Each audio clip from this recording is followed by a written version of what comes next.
Welcome back to One on One, New York's longest running sports call-in show. Lou Orlando here alongside Samantha Bohrer. It's an absolute honor to be joined now by Don La Greca. Don's been the co-host of the Michael K Show for the last 21 years. He's got an NHL podcast called Game Misconduct, and he's a play-by-play broadcaster for the New York Rangers on ESPN Radio. So with the Stanley Cup playoffs going on, Don, how's everything, man? Oh, very busy, but a lot of fun. How are you guys doing? All right? Oh, we're okay. It's been Awesome. Cool. it's been a really fun time. And Don, I want to start with this. You got the chance to call the first two games 1 and 2 of the Rangers Devils series. And, growing up a Devils fan, then taking the Rangers job, obviously you have to put fandom aside. But when Right. you go into a series like this, is it extra special? Is it like a little weird knowing, hey, that's my hometown team right there? No, yeah, I've gotten over that. The turning point for me came in 2012's conference final when Henrique scored the game-winning goal in Game 6. I was the third announcer. I was like ice level, and I would do reports from the ice, and I did the pre and post and intermission reports. And I remember, like I said, I grew up a Devil fan, and that's how I got introduced to hockey back in '82 when they came into the league. And Henrique scores. They're actually celebrating by the glass where I was standing. And I'm thinking to myself that, a younger Don would be pounding on the glass, excited about going to the Stanley Cup final. But, deciding to be a part of the Rangers organization and MSG and do games and call games, I was disappointed because I wanted the Rangers to continue. I wanted there to be a game 7. I wanted them to go to the final. And 2 years later, they would go to the final against the Kings, and circumstances presented themselves. I got to do game 1, which was like awesome. So I always wanted to do play-by-play. It was a dream ever since I was a kid, and the Rangers gave me that opportunity. So it was an easy decision to put aside fandom for what I've sacrificed so much to become in my career. So I get asked that a lot. It was a real easy decision for me. I root for all 3 local teams because the more they play well, then the more we get a chance to talk about it on the Michael K Show and all that. But there was that moment in 2012, but really since then, I'm just excited because there's so much exposure now with 2 local teams playing each other, the rivalry and all that. But as far as like my Devil fandom, that's old Don. Now that's new Don's got a different life, and I'm really excited about it. I love that new Dawn, as you Yes. said.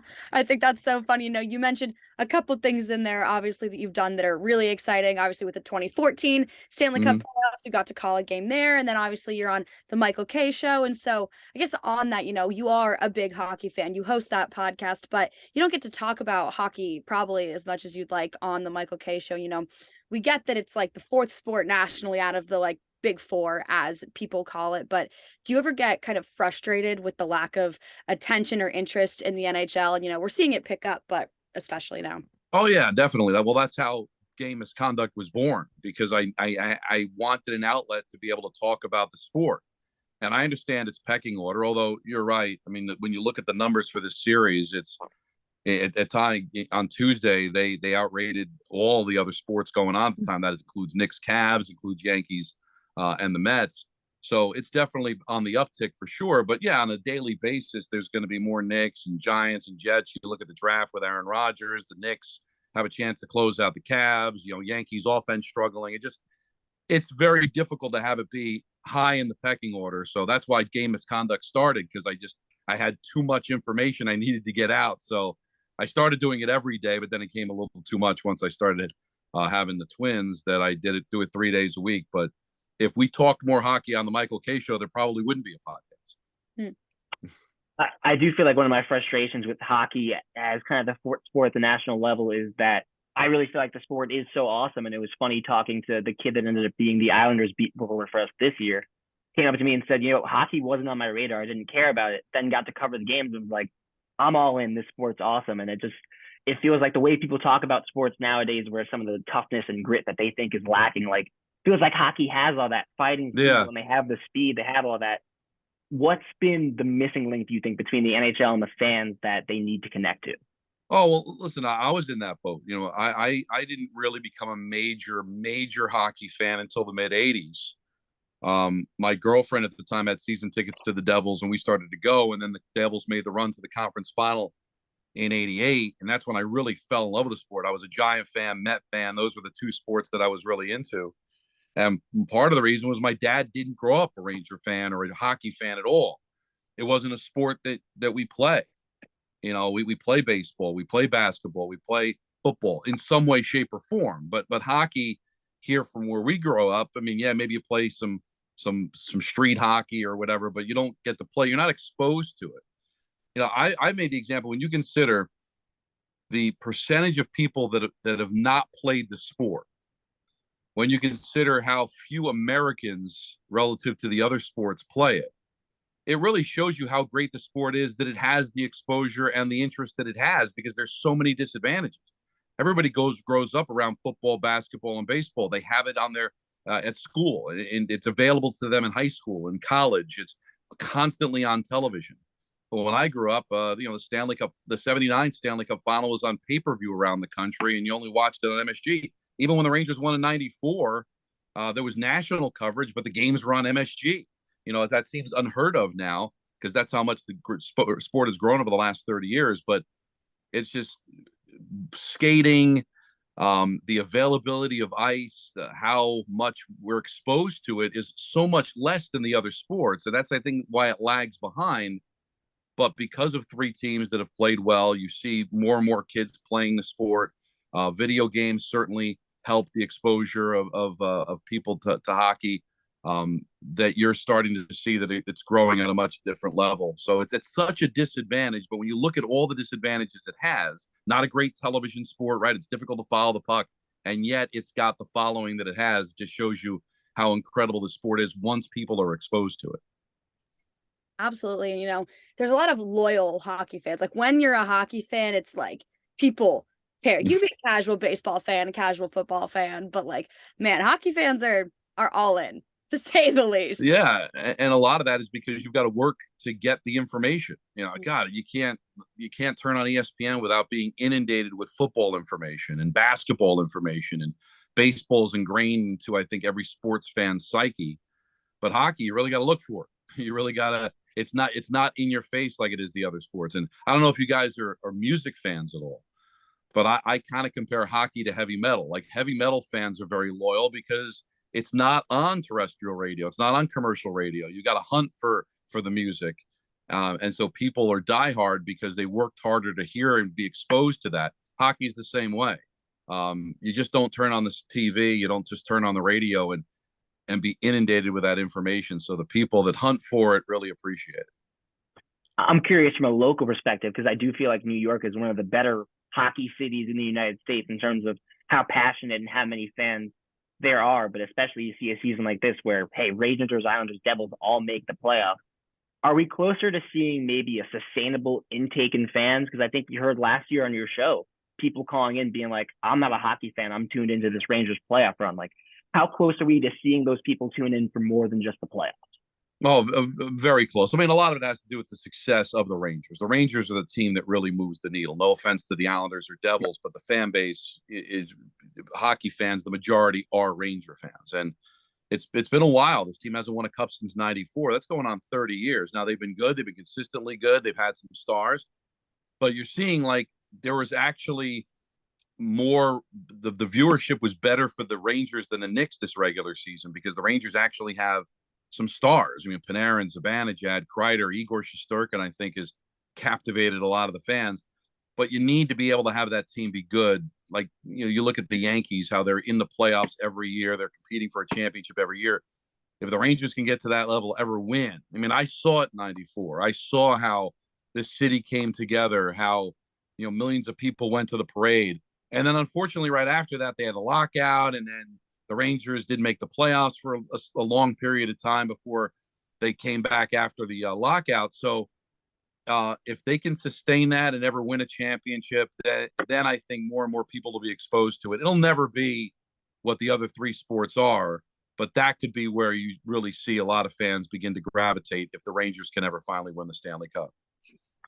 Let's dive in now to this Rangers Devils series. I gotta be honest, a few days ago, the way I was going to talk about this view, a lot different. Rangers go up 2-0. They take those 2 games on the road, and then they drop 2 straight at MSG. And I was trying to come in like not overconfident, right? The Rangers have been on the other side of that and come back and been fine. But the way they dominated on the road to drop those 2 games at home, did that shock you? What happened that was so drastically different?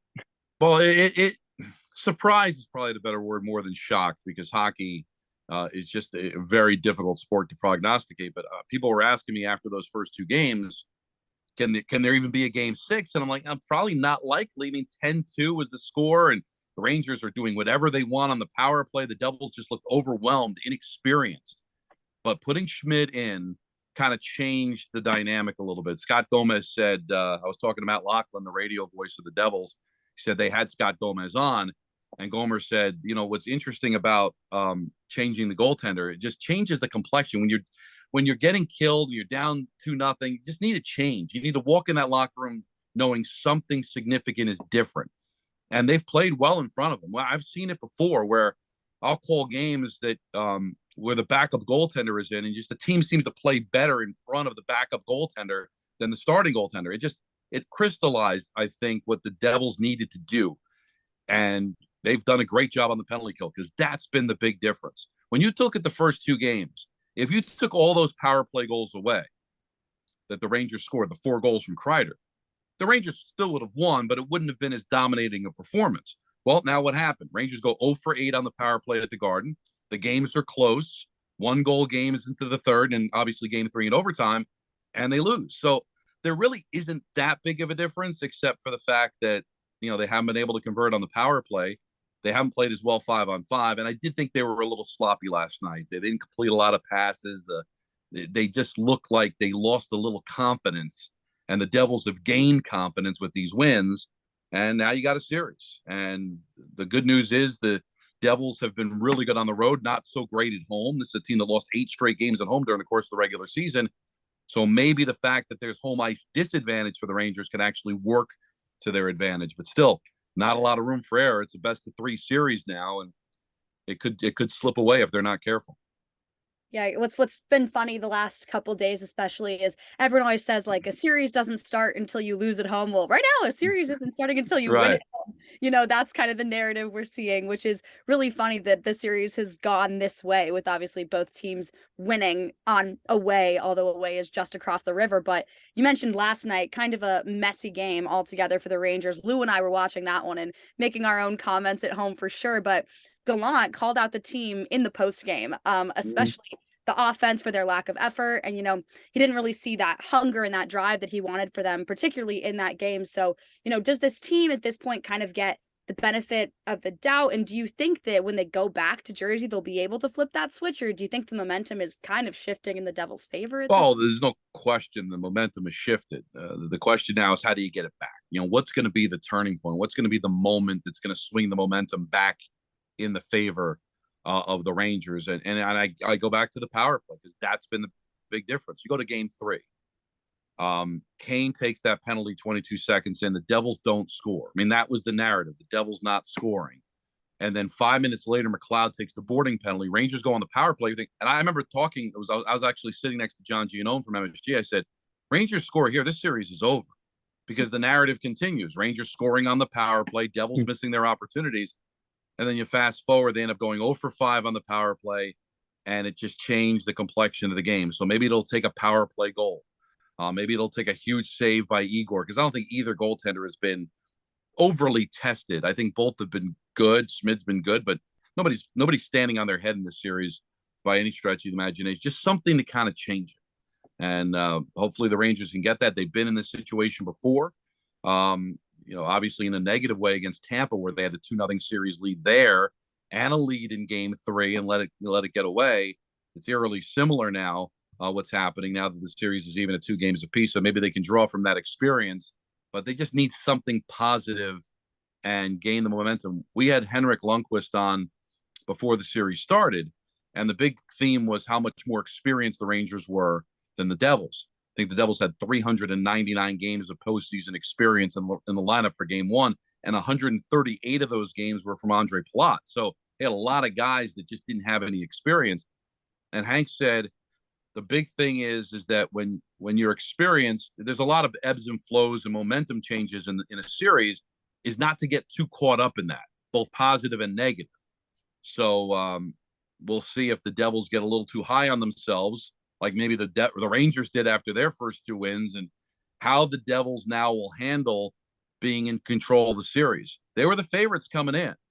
and they didn't handle that well to start the series. So how will they handle game 5, where now there's an expectation that they're back in control? Will they be experienced enough to handle that responsibility? And can the Rangers get back on track with a win on Thursday? Coming into this series, one of the things I think I was really terrified about looking at the Devils beyond their speed was just, oh man, they're young, they're hungry, and it seems like they like to play against the Rangers. And I felt like it took a little bit for them to get there, but I think you finally all that came to a head at game 4 with the way that they played. But just when you look back at those first 2 games and the way the Rangers kept them in front and won the neutral zone, was that the Rangers playing a perfect game, or was this the Devils didn't wake up until these last 2 games? It's a good point, because I did think the Rangers played the perfect game, and the Devils played the perfect games in games 3 and 4. But you do have to take some responsibility. The loser has to take some responsibility for that, right? And so it's probably just the Devils having never experienced anything like that before. But look at the Rangers last year. Remember, they were the inexperienced team. They fell behind 3-1 against Pittsburgh, and then Sidney Crosby gets hurt, and then they were able to get their sea legs as the series goes on, and they were able to overcome it and win it. That's kind of happened with the Devils here, right? They seemed overwhelmed in the first 2 games, and now they've got all those guys that never played in a postseason game before, like Jack Hughes. Well, he's played now in 4, and he's got 3 goals, and now he feels like, all right, maybe I know how to do this now. Heishier had the 5 games back in 2018, but now he's got 9, and he's got more recent experience than when he was a kid his rookie year in 2018. So all that kind of builds towards where we're at now. But the Rangers can get back to it. They just need to find their game. But give the Devils credit. They certainly found theirs. Let's not forget, they were the better team in the regular season. They won 3 of the 4 games in the regular season. So we shouldn't be overly surprised that we're even at 2 games apiece. Just a little bewildered on how we got here with nobody winning a home game. Yeah, I think that's definitely what is more shocking than anything else. Because, like you said, Devils did take 3 of the 4 in the regular season, all that. But yeah, interesting seeing now tied it 2 apiece as we head into these last 3 games. But I think something you mentioned there is the Devils, their top line has been spectacular, and they've been receiving contributions from not only that line but from their full depth. But you mentioned, Heishier, Hughes, Palat, you have Bratt, you have all of those people who are kind of in the Devils' top quota there. And I mean, something that I at least felt has been missing from the Rangers is some of their top players, I feel, haven't been as apparent on the score sheet or just showing up as I would like to see. Specifically, we talk about Mika and Panarin.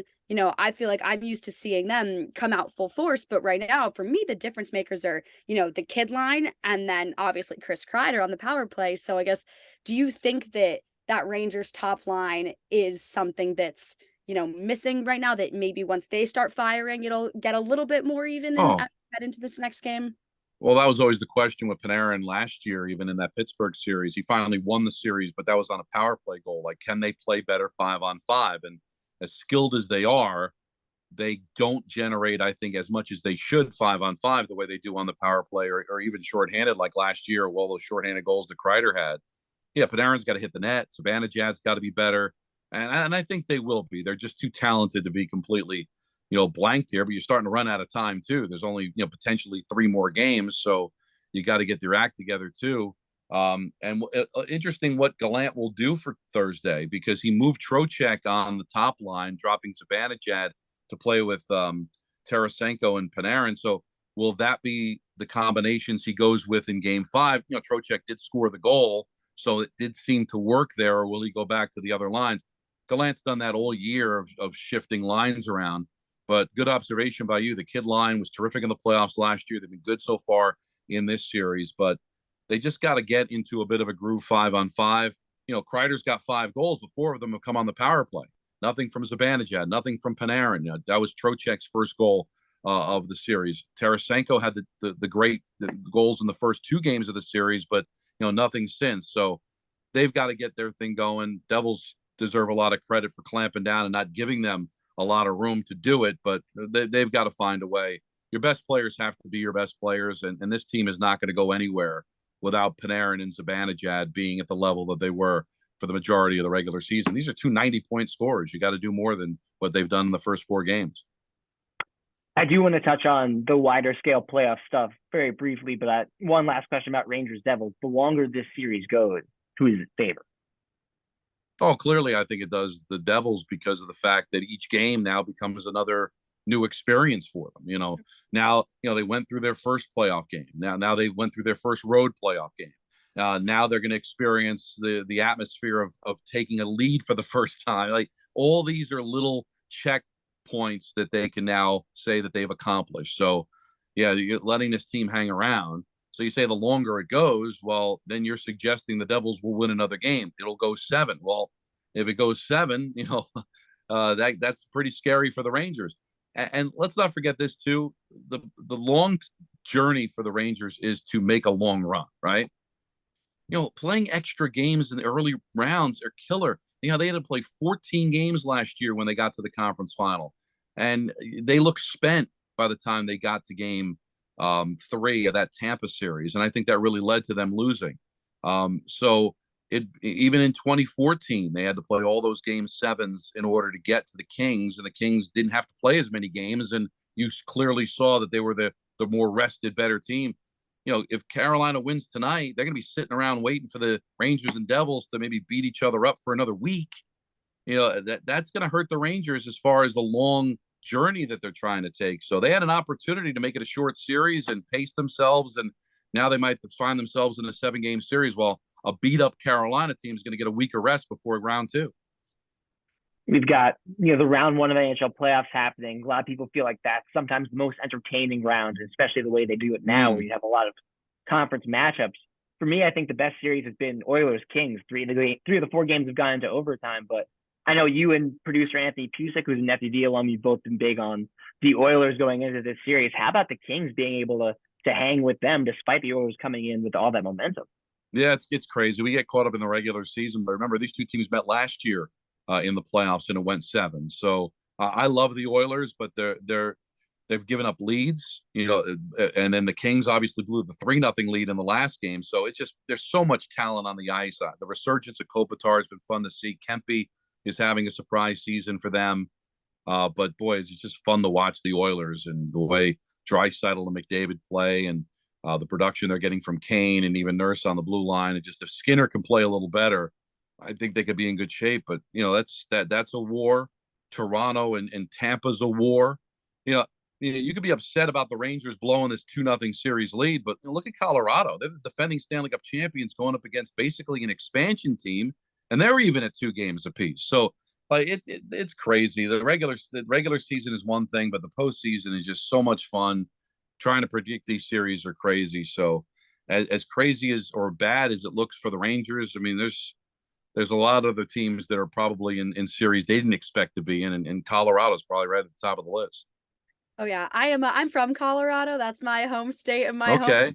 So, man, that's been interesting watching that one, to say the least, after winning the cup, and then now we find ourselves right smack in the middle of a series that I didn't expect to be quite as much of a series. But hey, no, I mean, give Anthony Pusick credit. On our podcast, he picked the Kraken to win this series. I think because everybody's looking for that one huge shocking surprise, but they haven't had Landeskog all year, so you can't blame that. But this is actually the one series where it doesn't look like the power play is meant as much, although Seattle did score in overtime on the power play last night. But to see Colorado among the worst power play teams in the postseason seems strange when you got McKinnon and Rantanen and Makar, so many great players. But they'll figure it out. They'll find their ceiling. They'll win this series, but hey, you never know. I mean, it's a best of 3 now, and we'll see. But yeah, I'm a little surprised Colorado is struggling the way they are against Seattle. The Leafs have gone up 3-1. We've seen that before. We've seen it not work out before. Yeah. Especially with them going out, they got O'Reilly. They've come back in these games. I mean, the comeback last night was ridiculous, but does it feel different for them? Because if they lose again, it really has to feel like they just can't do anything. I got to see it to believe it. It's been 19 long years, and they've blown 3-1 series lead before. They blew a 3-2 series lead last year against Tampa, not being able to win a game 7 on home ice.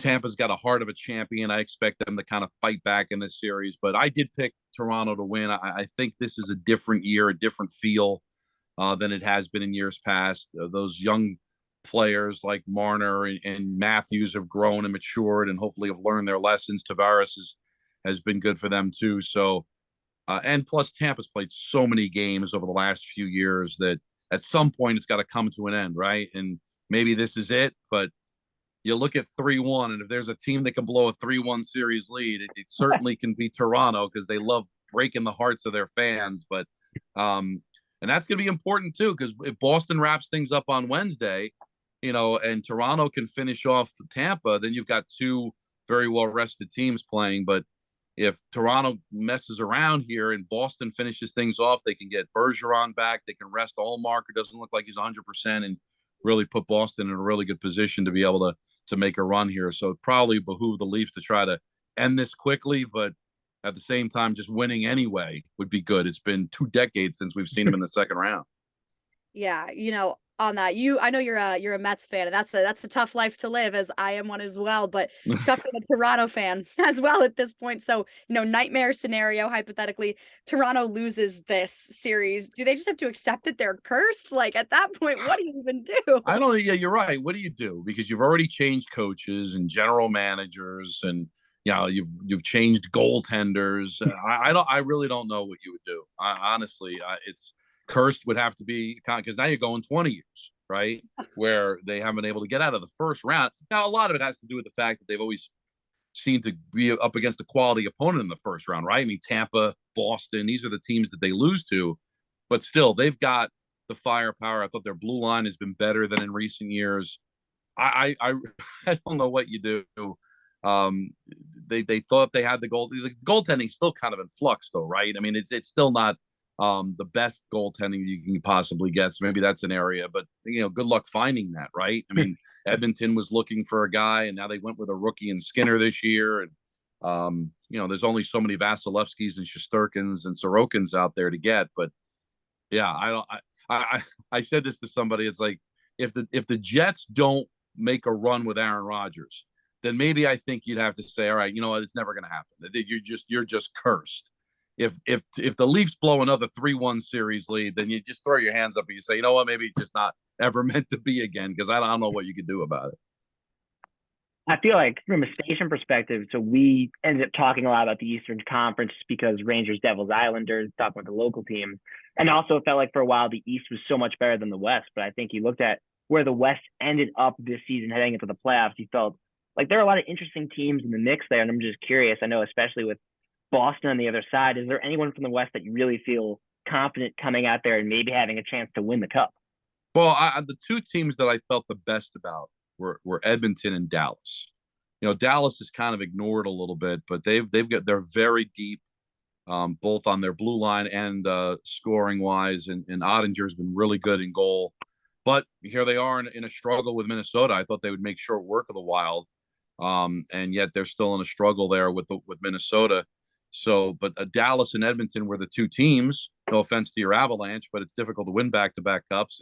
Tampa's changed that, but those were the two teams, and that have the best chance, and then both are, may not even be able to get out of the first round. I'm surprised by how well the Kings have played. Vegas, I think, is another scary team. They won the conference very quietly. Eichel, I think, is a difference maker for them. So it seems to be wide open. You don't have that Boston Bruins team that's head and shoulders above everybody else, but the two teams coming in that I felt the best about was Dallas and Edmonton. So we'll see if one of those two can make a run. Absolutely. I know that Lou and I both have our picks for who we think is taking Lord Stanley this year. We've discussed it all year. We made our picks at the very beginning of the season, and then obviously okay, now that we're here. But at this point, who do you think is taking Lord Stanley home? And is that different than who you thought it would be when the season began? I thought it was going to be Boston. Well, the season began, I don't even remember. I'd have to go back and check. I'm sure Anthony probably has it written down somewhere from the Game Misconduct podcast. I probably, because I felt like I remember I had Carolina coming out of the East. I'm trying to remember who I had coming out of the West. But obviously it's not, I don't feel great about Carolina. They're really beat up. And then at the start of the playoffs, I've had Boston versus Edmonton in the Stanley Cup final. To me, the one team that looks better than everybody else is, considering the injury with Bergeron and Allmark wasn't 100%, the flu that they had going on at the beginning of the series. Boston still looks great, right? They're up 3-1. They were tested in game 2, but they bounced back nicely. I thought Florida missed an opportunity at home with Bergeron out to be able to make that more of a series. They just can't. Boston's just much better. I mean, it's really difficult for me to believe that Boston can be beat. I know the President's Trophy winners usually don't win the Stanley Cup and they get upset at some point, but if something hits different with this team, record in wins, record in points, they're just so deep, and little salary cap circumvention, certainly with being able to acquire Bertuzzi, knowing that Hall was going to come back and be healthy for them, kind of like what Tampa did with Kucherov last year. But yeah, Boston, I'm going to still stick with Boston and Edmonton, although you don't win a lot of Stanley Cups giving up that many goals the way the Oilers have. But I'm still going to stick to my guns with my finals pick. What about you guys? I think at the beginning of the season, I had the Hurricanes. And then it was tough. It's tough for me. I am a Rangers fan, so I think in our little bracket, I think I'm going Rangers. I think I'm still there. I think they can still do it. I think they're one of the few teams I think that can knock off Boston in the East, but I wouldn't say I'm confident. But we actually have the same finals picks. I had Edmonton versus Boston, but I had Edmonton winning in 6. Okay. That's my pick. I do have Edmonton going to the Cup. Yeah. My beginning of the season picks, though, were just so off. I think in my finals, I had either Toronto or Tampa. I think I actually had those listed as my 2. And then I had Edmonton and the Avs. And I was like, it's going to be somewhere in those 4. That's how it's going to work out. But looks like you and I are on the same page with Boston and Edmonton at this point. Yeah, I think a lot of people had that because I think Edmonton really impressed a lot of people. And it's also time. When you look at Connor McDavid, I think he's an amazing player. Was only the 6th player ever to score 150 points in a season. But I'm not sure if he's been exposed to the rest of the sports world the way he should. And you need to win, right? You need to be able to make a run. They went to the conference final last year. That was nice, but they got swept. It was really not a non-competitive series. If they can get to the Stanley Cup final and win, that would really put Connor McDavid where he belongs among the great athletes we have in North American sports. So maybe there's a little rooting interest for me there, but I just felt like Skinner was better than any goaltending they've had in a long time. And they really became more than just Draisaitl and McDavid. There were other guys that were playing well for them, and Kane coming back and being healthy where it was among them. But again, we're sitting here really. I don't think the Jets can do it, being down the way they are. But like every other series, how can you say can Minnesota make a run? Why not? Right? That's why these playoffs are so incredible, that it's just so wide open. And just when you think you got it figured out, something crazy happens. So it's also pretty cool. We're not seeing any sweeps. It's not going to be till tonight where we actually may see some teams eliminated. But here we are almost a couple of weeks into the playoffs, and yet still nobody has been officially eliminated from playoff contention. Just shows you how tight things are. Once again, I want to thank Don La Greca for taking the time out of his very busy day to talk some. This is it. This was fun. It went by quick. It's a good time. We got to keep it a little snappy. But hey, you can hear him on Game Misconduct, wherever podcasts are found. You can hear him on the Michael K Show from 3 to 7 on Yes and 98.7 FM, and you can hear him on ESPN Radio calling Ranger games. So Don, really appreciate it, man. This was a lot of fun. Thanks, man. Anytime. We'll be right back with more one-on-one.